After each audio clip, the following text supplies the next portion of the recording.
tayo hinulma ng kasaysayan. Sa bawat pahina nito'y may nabuo tayong maliliit na kwento. Kwentong nagpapasaya sa malalaki nating mga puso.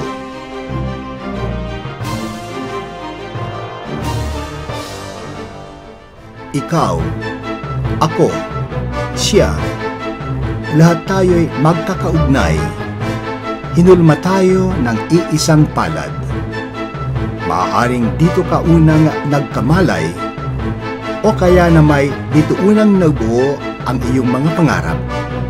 Pangarap na ngayon ay bahagi na ng kasaysayan. As the exam in UST, FEU, ano ba mga San Sebastian, Letran. Pero nung nakita ko kay Adam, so meron siyang kasi pagpasok mo ng school, yung parang, ay, dito ako, this is going to be my second home. Maraming nagtatanong sa akin, why Adams? Bako rin naman kasi nung pumasok ako dyan sa campus na yan, naramdaman ko, ito yung gusto ko.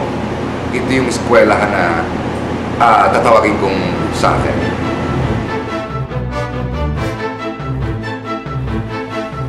Probably the most memorable thing about being an Adamsonian was the chance given to me by Father Montañana. At that time, he was the president of Adamson University. And the late Cardinal Sin had a big production. It was entitled The Bridge. What he did, he sent out memos to all the Catholic schools to bring out representatives for an audition. And at that time, I was part of a group, Adamson University Renaissance Universal Playhouse.